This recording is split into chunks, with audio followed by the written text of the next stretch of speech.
العالمین والصلاة والسلام علی سید المرسلین اما بعد فاعوذ باللہ من الشیطان الرجیم بسم اللہ الرحمن الرحیم الصلاة والسلام علیک یا رسول اللہ وعلی آلک واصحابک یا حبیب اللہ الصلاة والسلام علیک یا نبی اللہ وعلی آلک واصحابک یا نور اللہ۔ ناظرین، ایک بار پھر پروگرام پیغام قرآن لے کر حاضر ہیں۔ الحمدللہ ہر پروگرام میں ہم قرآن پاک کا ایک واقعہ سنتے ہیں اور اس سے ملنے والے میسج کو سمجھتے ہیں۔ اسی طرح ہر پروگرام کے آخر میں ایک خوبصورت سیگمنٹ بھی شامل کرتے ہیں جس کا نام تعارف قرآن ہے، جس میں قرآن پاک کی کسی ایک سورت کا تعارف بھی حاصل کرتے ہیں۔ آج کون سا واقعہ سننا ہے اور اس سے کیا پیغام لینا ہے؟ آج جو واقعہ ہے وہ بڑا امیزنگ ہے، بڑا ہی کمال کا ہے اور حیرت انگیز بھی ہے۔ ہم اور آپ اپنی زندگی میں 8 گھنٹے روزانہ، 7 گھنٹے، اور کچھ لوگ بہت سو جائیں تو 12 گھنٹے سو سکتے ہیں، لیکن کچھ لوگ ایسے بھی تھے جو صدیوں تک سوتے رہے۔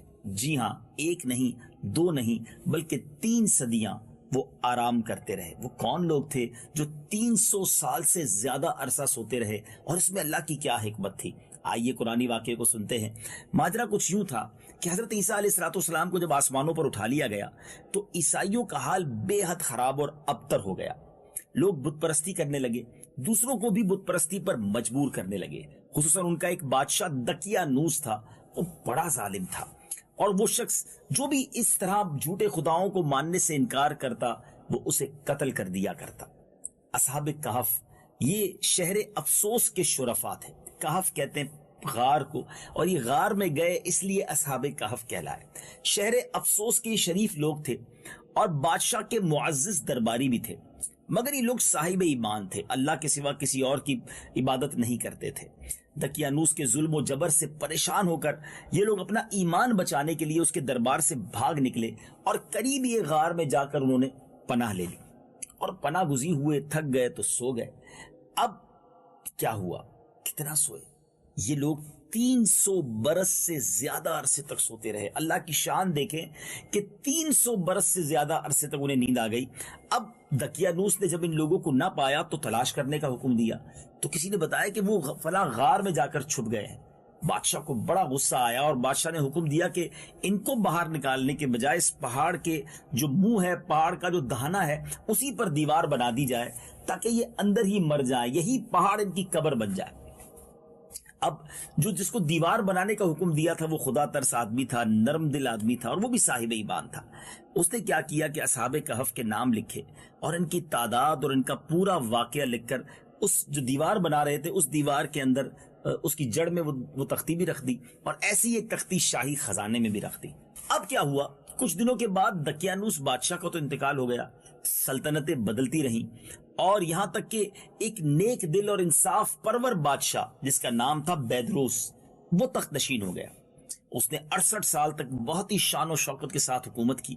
اس کے دور میں، بیدروس بادشاہ کے دور میں، ایک عجیب سا فرقہ شروع ہوا، اور اس فرقے کے لوگوں نے یہ اعتراض کرنا شروع کیا کہ مرنے کے بعد کیسے لوگ اٹھائے جائیں گے اور قیامت کیسے طاری ہوگی۔ اس کا انکار کرنے لگے کہ یہ ممکن نہیں ہے کہ مرنے کے بعد پھر زندہ بھی کیا جائے گا اور قیامت بھی آئے گی۔ بادشاہ ان لوگوں کا حال دیکھ کر بہت غمگین ہوا، اور وہ تنہائی میں ایک مکان کے اندر بند ہو کر اللہ کی بارگاہ میں دعا کرنے لگا کہ مولا کریم، مجھے اپنی قدرت کا ایک ایسا نظارہ دکھا دے، اپنی قدرت کی کوئی ایسی نشانی ظاہر کر دے تاکہ لوگ مرنے کے بعد دوبارہ اٹھنے اور قیامت کے طاری ہونے کا اقرار کر لیں، مان جائیں، یقین ہو جائے انہیں۔ اب بادشاہ کی یہ دعا کیسے مقبول ہوئی؟ دیکھیے اللہ کی شان کہ ایک چرواہا تھا، بکریوں کو چرانے والا، وہ بکریوں کو چراتے چراتے اسی غار کے دہانے پر پہنچ گیا، اور یہ اب 300 سال سے زیادہ کا عرصہ ہو چکا تھا۔ اس چرواہا نے کیا کیا کہ اس دیوار کو توڑ دیا جو غار کا منہ پر بنی ہوئی تھی۔ جیسے ہی دیوار ٹوٹی تو ایسی ہیبت طاری ہوئی کہ وہاں جتنے لوگ تھے سب بھاگ گئے، اور اللہ کی شان دیکھیں کہ اب ان پر جو نیند طاری تھی اصحاب کہف پر، ان کی آنکھ کھلی، وہ سمجھے کہ ہم نارمل نیند کر کے اٹھے ہیں، وضو کیا اور انہوں نے نماز ادا کی۔ اب فیل ہوا کہ بھوک لگی ہے، تو کسی ایک ساتھی کو کہا کہ اس کا نام یملیخا تھا کہ بازار جاؤ اور کچھ کھانا لے کر آ جاؤ، اور ذرا یہ بھی معلوم کرو کہ دقیانوس کے بادشاہ کے اب کیا ارادے ہیں، ہمارے بارے میں اس نے کیا پلان بنایا ہے۔ یملیخا غار سے باہر نکلے اور باہر نکل کر حیران ہو گئے کہ ہر طرف اسلام کا چرچا ہے، ماحول چینج ہے، اور وہ ظلم و ستم کی فضا نہیں ہے۔ بڑا حیران کہ یہ اتنا اچانک یہ کیسے سب کچھ ہو گیا۔ یہاں تو اسلام کا نام لینا جرم تھا، اور یہاں گلی گلی میں لوگ کلمہ پڑھ رہے ہیں اور اسلام کی باتیں ہو رہی ہیں۔ بہرحال وہ ایک نان بائی کی دکان پر گیا، ایک تندور پر گیا اور جا کر روٹی خریدنے کی کوشش کی. تو اس کے پاس جو پیسے تھے یملیخا کے پاس، یہ 300 سال پرانے پیسے تھے، دقیانوس بادشاہ کے دور کے پیسے تھے. جیسی اس نے وہ سکہ دیا اس دکاندار کو، اس نان بائی کو، روٹی بنانے والے کو، تو وہ حیران ہو گیا کہ لگتا ہے اس بندے کو کہیں سے کوئی خزانہ ملا ہے جو اتنی پرانی کرنسی لے کر آیا. تو اس نے فوراً دکاندار نے حکام کو بلایا، سپاہیوں کو بلایا اور اس شخص کو حکام کے حوالے کر دیا. اب اس نے حکام کے حوالے جب یملیخا کو کیا تو حکام نے یعنی پولیس والوں نے اسے پکڑ لیا اور کہا پہلے یہ بتاؤ تمہیں خزانہ کہاں سے ملا ہے. اس نے کہا مجھے تو کوئی خزانہ نہیں ملا. تو کہا یہ پیسے کہاں سے آئے تمہارے پاس؟ یہ تو صدیوں پرانے پیسے ہیں، اس کا تو چال چلن ختم ہو چکا ہے. تو اس شخص نے کہا کہ نہیں، یہ تو ہمارے ہی زمانے کا روپیہ ہے اور ہم یہی پیسے استعمال کرتے تھے. تو اچھا یہ بتاؤ کہ دقیانوس بادشاہ کا کیا حال ہے؟ یملیخا نے پوچھا. تو انہوں نے کہا اس نام کا تو کوئی بادشاہ نہیں ہے، ہاں صدیوں پہلے ایک بادشاہ ہوا کرتا تھا، ابھی تو بیدروس بادشاہ کا زمانہ ہے. بہرحال یہ دونوں ہی طرف حیرانگی تھی کہ ہوا کیا ہے. یعنی یملیخا کو بھی سمجھ نہیں آ رہا تھا کہ یہ کون سی باتیں ہو رہی ہیں اور وہ لوگ بھی حیران تھے کہ یہ اتنی پرانی باتیں کیوں کر رہے ہیں. لیکن بہرحال جب یہ تمام باتیں سمجھ نہ آئیں تو یملیخا نے کہا کہ اب میرے ساتھ چلیں اور دیکھیں کہ ہم لوگ تو دقیانوس بادشاہ کے خوف سے ایمان بچا کر بھاگے تھے اور ہم غار میں موجود تھے، آپ ساتھ چلیں ہمارے ساتھیوں سے بھی مل لیں. اب یہ جب حکام اور یہ پولیس والے جو لوگ تھے جب وہ وہاں غار پر پہنچے تو وہاں پر اصحاب کہف موجود تھے، اور جب ان کی واپسی میں اتنے سارے لوگ آ رہے تھے تو غار کے اندر لوگ سمجھے کہ لگتا ہے یملیخا گرفتار ہو گئے اور اپنے ساتھ اب بہت سارے لوگوں کو لے کر آئے ہمیں بھی گرفتار کرنے کے لیے. یہ لوگ توبہ استغفار کرنے لگے، اللہ کی بارگاہ میں دعائیں کرنے لگے. حکام نے جب غار پر پہنچے تو وہ صندوق، وہ تختی کو برآمد کر لیا جس میں یہ سارا واقعہ لکھا ہوا تھا کہ یہ لوگ فلاں تاریخ کو غار میں قید کیے جا رہے ہیں اور وجہ یہ ہے کہ یہ ایمان والے ہیں اور دقیانوس بادشاہ کے ظلم سے بچ کر اندر گئے ہیں. تو اب لوگوں کو یہ بات پتا چلی کہ جناب یہ تو 300 سال سے اس غار کے اندر ہیں. اور جیسے ہی یہ بات پتا چلی، یہ عبارت پڑھی گئی، فوراً بادشاہ کو خبر دی گئی. بادشاہ بھی حیران ہو گیا اور سبحان اللہ اپنے جو عمرا تھے، اپنے جو وزیر تھے، اپنی جو فوج تھی، سب کو لے کر بادشاہ وہاں پہنچا، اصحاب کہف سے ملاقات کی، ان سے پورا واقعہ سنا. اللہ اکبر. اب بیدروس بادشاہ سجدے میں گر گیا، اللہ کا شکر ادا کیا کہ یا اللہ تو نے میری دعا قبول کر لی اور اللہ تعالیٰ نے ایسی نشانی ظاہر کر دی جس سے موت کے بعد زندہ ہونے کا ہر شخص کو یقین ہو گیا کہ جب 300 سال بعد یہ نیند سے بیدار ہو سکتے ہیں، ان کے جسم بھی سلامت ہیں، یہ جوان بھی ہیں، ان کے جسم پر کوئی فرق بھی نہیں پڑا. اللہ اکبر. اب جناب اصحاب کہف کو لوگ دعائیں دینے لگے. بادشاہ نے بہت زیادہ خوشی کا اظہار کیا. اب جب بادشاہ نے جب ان کو شہر میں آنے کی دعوت دی تو انہوں نے کہا نہیں، ہم اللہ کے سپرد آپ کی بادشاہت اور آپ کے ملک کو کرتے ہیں، اور خود دعائیں کر کر سلام کر کر غار کے اندر چلے گئے اور پھر دوبارہ آرام کرنے لگے. اور اللہ تعالیٰ نے ان لوگوں کو اسی نیند کے عالم میں وفات دے دی. بادشاہ بیدروس نے لکڑی کا صندوق بنا کر اصحاب کہف کی مقدس لاشوں کو اس میں رکھوایا. اللہ تعالیٰ نے اصحاب کہف کا ایسا روب لوگوں کے دلوں میں پیدا کر دیا کہ کسی کی یہ مجال نہیں کہ غار کے منہ تک جا سکے. اسی طرح اصحاب کہف کی لاشوں کی حفاظت کا اللہ تعالیٰ نے سامان کر دیا. پھر بیدروس بادشاہ نے غار کے منہ پر ایک مسجد بنوا دی اور سالانہ ایک دن مقرر کر دیا کہ تمام شہر والے اس دن عید کی طرح زیارت کرنے آیا کریں. سبحان اللہ. ہر سال اصحاب کہف کے مزار کی لوگ زیارت کرنے آتے، اور آج بھی اگر اصحاب کہف کے غار کی زیارت کرنی ہو، ان کے مزارات کی زیارت کرنی ہو تو جارڈن کے اندر وہاں وہ غار موجود ہے. ویسے تو اس غار کی روایتیں مختلف ہیں، دنیا کے مختلف حصوں میں اس غار کے بارے میں کہا جاتا ہے کہ یہ غار وہاں ہے، مگر آج یونیسیف نے بھی، گورنمنٹ کے اداروں نے بھی، اور الحمدللہ جب ہم وہاں پہنچے تھے تو وہاں ہم نے قرآن کی آیتوں کے ذریعے سمجھنے کی کوشش کی کہ یہی وہ غار ہے اور اسی غار کے اندر اصحاب کہف کے مزارات موجود ہیں. اللہ کی شان ہے اور یہ واقعہ قرآنی واقعہ ہے. آئیے ناظرین، پیغام قرآن سلسلے میں آپ کو اصحاب کہف کے غار کی طرف لیے چلتے ہیں. آپ اپنی آنکھوں سے اس منظر کو دیکھیے. اللہ کی شان ہے. یہ کیسے لوگ تھے جو 300 سے زیادہ سال تک اس محترم اسلامی بھائیوں اور مدنی چینل کے ناظرین، اس وقت ہم اس مبارک غار میں موجود ہیں جسے اصحاب کہف کا غار کہا جاتا ہے. تو بتانے والے بتاتے ہیں، اور یہاں موجود جو گائیڈ ہیں اس نے بھی بتایا کہ یہ 3 مزارات ہیں. یہاں 3 ہیں، 1 2 اور پیچھے 3. اور میرے سامنے کی طرف ابھی ہم آپ کو دکھائیں گے وہاں 4 مزارات ہیں، اور اس بارے میں کہ یہاں چونکہ دنیا کے 3 ملکوں میں یہ بات مشہور ہے، تو ہمیں یہاں بڑی اچھی ایک گائیڈنس ملی کہ اس قرآن پاک میں اصحاب کہف کے بارے میں جو کہا گیا کہ یہ رقیم کے ایریا میں ہوں گے، اور رقیم اسی ایریا کو کہا جاتا ہے، تو اس لیے ایک طرح سے یہ ہم کہہ سکتے ہیں کہ کنفرمیشن ہو رہی ہے کہ اصحاب کہف جو تھے وہ یہی تھے۔ اس غار کے بالکل اوپر محراب بھی ہے، تو گویا قبلہ یوں ہے، اور مسجد بھی موجود ہے، اور سورج غروب بھی اسی طرف ہوتا ہے، اور اس مسجد کو قریب سے بھی آپ کو دکھاتے ہیں۔ لطف سے درد و دکھ بٹاتے ہیں، اس کو سینے سے بھی لگاتے ہیں۔ اسلام بھائی، اس وقت آپ جس مسجد کو دیکھ رہے ہیں، اس مسجد کی ایک اور بڑا دلچسپ سوال ذہن میں آیا کہ یہ لوگ تو حضرت عیسیٰ علیہ السلام کے دور کے ہیں اور ان کے بعد کے ہیں، تو اس وقت تو بیت المقدس جو ہے وہ قبلہ تھا، تو یہاں بتایا گیا کہ اس مسجد کا قبلہ بھی پہلے بیت المقدس ہی تھا، اور اب اس کی محراب بنا کر اس کو مسجد الحرام کی طرف کیا گیا ہے۔ تو آئیے اس مسجد کا آپ کو دیدار ہمارے کیمرہ مین کرا رہے ہوں گے، بڑی مبارک مسجد جو عین اصحاب کہف کے غار کے اوپر ہے۔ یہ مقامات مقدسہ،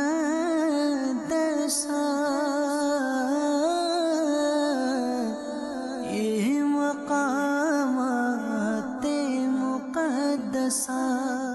ناظرین، آپ نے دیکھا کہ اس غار کے ایک طرف کس طرح روشنی کا سامان ہے، آپ نے یہ بھی دیکھا کہ اس غار کے اوپر مسجد بھی بنی ہوئی ہے۔ سبحان اللہ، وہ تمام قرآنی نشانیاں جو قرآن بیان کرتا ہے، اصحاب رقیم انہیں کہا گیا، اور اس علاقے کو رقیم بھی کہا جاتا ہے۔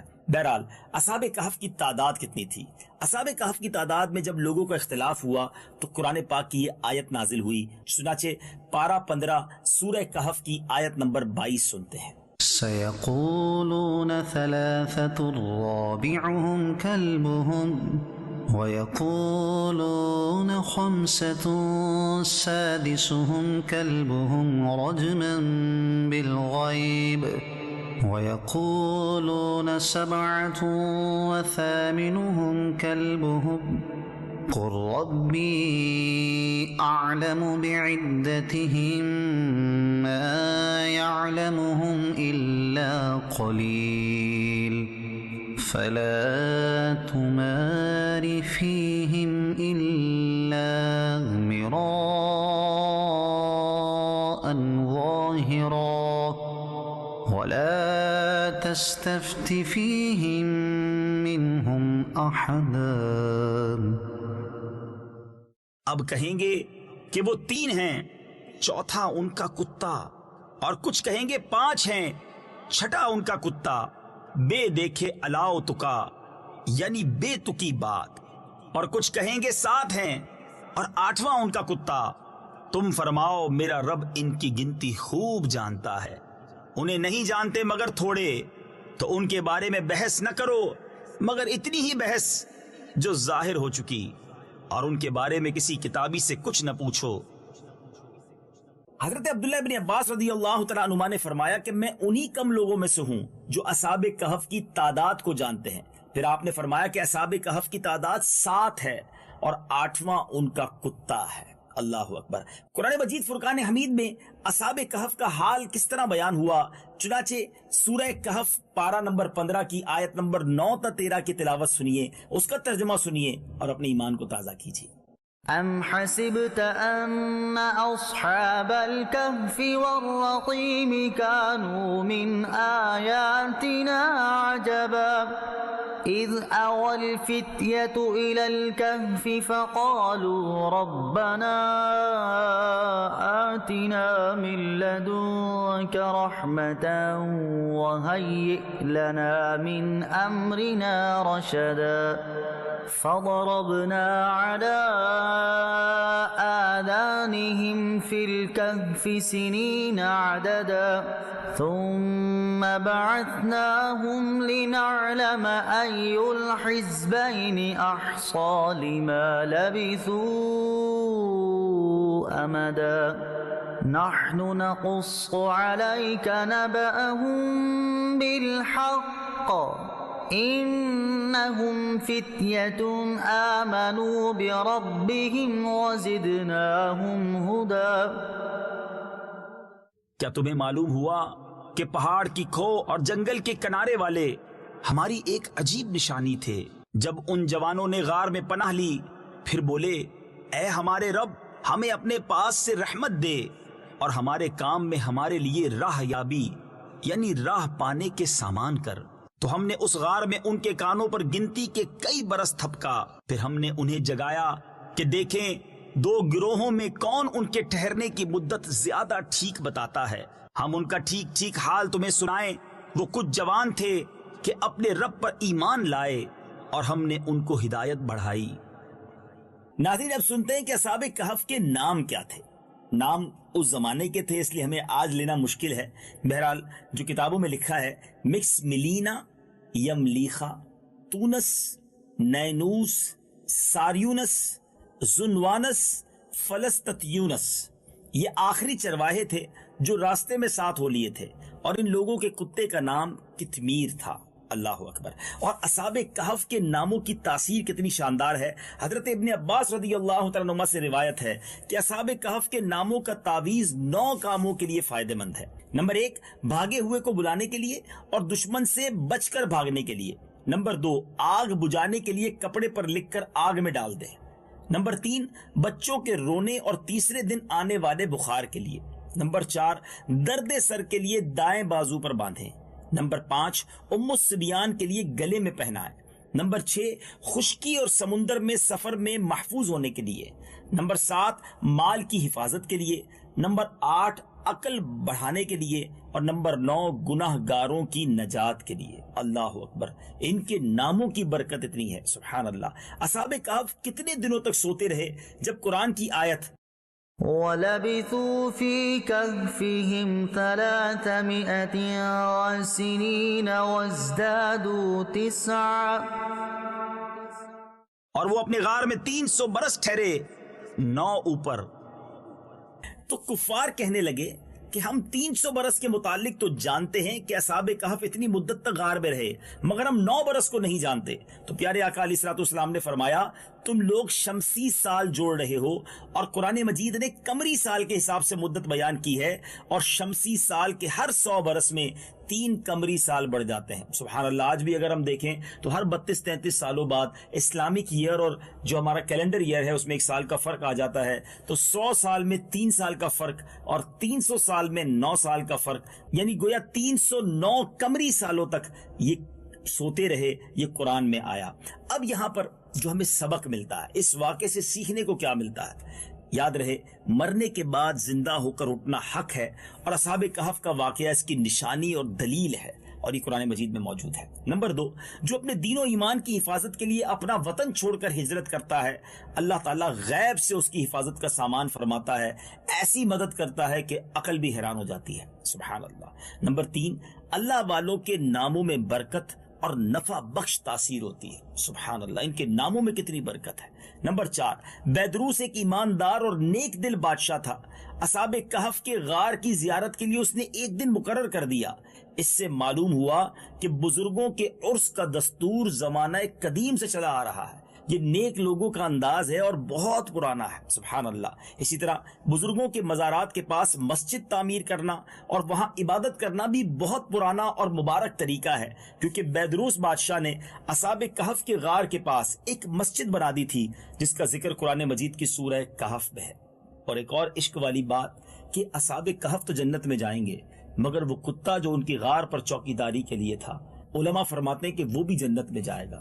مجھے بتائیے نا اس کتے نے کیا عبادت کی تھی؟ وہ تو انسان بھی نہیں ہے مگر چونکہ اللہ والوں کا ساتھ ہو گیا تو وہ بھی جنت میں چلا جائے گا۔ اس سے پتہ چلا کہ نیکوں کی صحبت انسان کو کیا کچھ نوازتی ہے۔ ہم بے عمل ضرور ہوں، اگر اللہ والوں کے ساتھ نصیب ہو جائے، ان کی صحبت نصیب ہو جائے تو انشاءاللہ اس کی برکت سے ہمارا بھی بیڑا پار ہو جائے گا۔ امید رکھتا ہوں قرآن کے اس عجیب واقعے کو سن کر ایمان بھی تازہ ہوا ہوگا، رب کی قدرت پر یقین مزید بڑھا ہوگا، اور اب انشاءاللہ نیت کر لیجئے کہ ہم بھی نیکوں کی صحبت اپنائیں، اپنی کمپنی اچھی کر لیں، ہمارا ساتھ، ہمارا اٹھنا بیٹھنا اللہ والوں کے ساتھ، نمازیوں کے ساتھ، نیک لوگوں کے ساتھ ہو جائے تو انشاءاللہ بیڑا پار ہو جائے گا۔ اور دعوت اسلامی کا ماحول وہ ماحول ہے جس میں ہمیں ایسے لوگ ملتے ہیں کہ جن کے ساتھ رہ کر ہم برکتیں حاصل کر سکتے ہیں۔ اللہ کرے ہم سارے دعوت اسلامی کے اس پیارے ماحول سے وابستہ ہو جائیں۔ وقت ہوا ہے ہمارے خوبصورت سیگمنٹ کا جس کا نام ہے تعارف قرآن۔ پیغام قرآن۔ ناظرین، اب وقت ہوا ہے تعارف قرآن کا۔ اس سیگمنٹ میں ہم قرآن پاک کی ایک سورت کا تعارف سنتے ہیں، اور آج سورہ التکویر کا ہم تعارف سنیں گے۔ مقام نزول: سورہ تکویر مکہ مکرمہ میں نازل ہوئی ہے۔ رکوع اور آیات کی تعداد: اس سورت میں ایک رکوع ہے اور 29 آیتیں ہیں۔ تکویر نام رکھنے کی وجہ: تکویر کا معنی ہے لپیٹنا، اور اس سورت کا یہ نام اس کی پہلی آیت میں مذکور لفظ کورت سے ماخوذ ہے۔ سورہ تکویر کے بارے میں حدیث پاک: حضرت عبداللہ بن عمر رضی اللہ تعالیٰ عنہما سے روایت ہے، رسول کریم علیہ الصلوۃ والسلام نے ارشاد فرمایا، جسے یہ پسند ہو کہ وہ قیامت کے دن کو ایسا دیکھے گویا وہ نظر کے سامنے ہے، تو اسے چاہیے کہ سورہ تکویر اور سورہ اذا السماء انفطرت اور سورہ اذا السماء انشقت پڑھے۔ یہ واقعی تین صورتیں ناظرین پڑھنے سے تعلق رکھتی ہیں۔ اس کو پڑھیں اور اس کا ترجمہ دیکھیں تو دل دہل جائے گا، آنکھوں سے آنسو بہہ نکلیں گے۔ قیامت کیسے طاری ہوگی اس کا شاندار نقشہ قرآن میں موجود ہے۔ سورہ تکویر کے مضامین کیا ہیں؟ اس سورت کا مرکزی مضمون یہ ہے کہ اس میں قیامت کے احوال بیان کیے گئے ہیں، اور قرآن مجید کے اللہ تعالیٰ کا کلام ہونے کو ثابت کیا گیا ہے، اور اس میں یہ مضامین بیان کیے گئے ہیں۔ نمبر 1، اس سورت کی ابتدائی 13 آیات میں قیامت کے چند ہولناک امور بیان کر کے فرمایا گیا کہ جب یہ چیزیں واقع ہوں گی تو اس وقت ہر جان کو معلوم ہو جائے گا کہ وہ کون سی نیکی یا بدی اپنے ساتھ لے کر اللہ تعالیٰ کی بارگاہ میں حاضر ہوئی ہے۔ نمبر 2، الٹے اور سیدھے چلنے والوں، ستاروں، رات کے آخری حصے اور صبح کی قسم کھا کر فرمایا گیا کہ بے شک قرآن مجید عزت والے رسول حضرت جبرائیل کا پہنچایا ہوا کلام ہے۔ نیز حضرت جبرائیل علیہ السلام کی شان بھی اس میں بیان کی گئی ہے۔ نمبر 3، حضور پرنور علیہ السلام اور قرآن مجید پر کیے گئے کفار کے اعتراضات کا جواب دیا، اور یہ بتایا گیا کہ پیارے آقا علیہ السلام غیب کی باتیں بتانے میں بخیل نہیں ہیں، اور قرآن مجید سب جہانوں کے لیے نصیحت ہے۔ سبحان اللہ، سبحان اللہ۔ جو اس سے پہلے سورت تھی اس کے ساتھ اس کی مناسبت کیا ہے؟ سورہ تکویر کی اپنے سے ماقبل سورت کے ساتھ مناسبت یہ ہے کہ دونوں سورتوں میں قیامت کی ہول۔ حضرت عبد الرحمن بن عوف رضی اللہ تعالیٰ عنہ وہ روایت کرتے ہیں کہ ایک دن نبی پاک صلی اللہ تعالیٰ علیہ وسلم نے اپنے گھر سے باہر ایک باغ کی طرف تشریف لے گئے۔ کہتے ہیں میں بھی پیارے آقا علیہ السلام کے پیچھے پیچھے جانے لگا۔ وہاں جا کر دیکھا کہ نبی پاک نے قبلہ رخ اپنا رخ کیا اور آپ سجدے میں چلے گئے۔ اتنا طویل سجدہ کیا کہ مجھے یہ خوف ہوا کہ کہیں اللہ کریم نے نبی پاک علیہ السلام کی روح مبارکہ کہیں سجدے ہی میں تو نہیں قبض فرما لی، آقا دنیا سے تشریف تو نہیں لے گئے۔ کافی لمبے سجدے کے بعد نبی پاک علیہ السلام نے جب سر مبارک اٹھایا تو آقا علیہ السلام کو یقیناً احساس ہوا کہ کوئی ساتھ ہے۔ فرمایا کون ہے؟ کہا حضور عبد الرحمن۔ کہا کیا کام ہے؟ کہا حضور آپ نے اتنا لمبا سجدہ کیا کہ میں تو سمجھا بلکہ مجھے یہ خوف ہوا کہ کہیں سجدے میں ہی آپ کی روح مبارکہ قبض نہ فرما لی گئی ہو۔ تو نبی پاک علیہ السلام نے کیا خوب جواب ارشاد فرمایا۔ فرماتے جبرائیل امین میرے پاس آئے تھے اور انہوں نے مجھے خوشخبری دی کہ اے محبوب صلی اللہ علیہ وسلم، اللہ فرماتا ہے جو آپ پر درود پڑھے گا میں اس پر رحمت نازل فرماؤں گا، جو آپ پر سلام بھیجے گا میں اس پر سلامتی اتاروں گا۔ اس نعمت کا شکر ادا کرنے کے لیے میں نے اتنا طویل سجدہ کیا ہے۔ اللہ اکبر۔ ذرا سوچیں، ہم درود پڑھیں آقا پر، اللہ فرماتا ہے میں اس پر رحمت نازل فرماؤں گا، جو سلام بھیجے اللہ اس پر سلامتی نازل فرمائے گا۔ مگر ایک اور عشق والی بات سمجھنی یہ ہے، درود ہم پڑھیں رحمتیں ہم پر برسیں گی، سلام ہم پڑھیں سلامتی ہم پر برسے گی، مگر سجدہ کون کر رہا ہے؟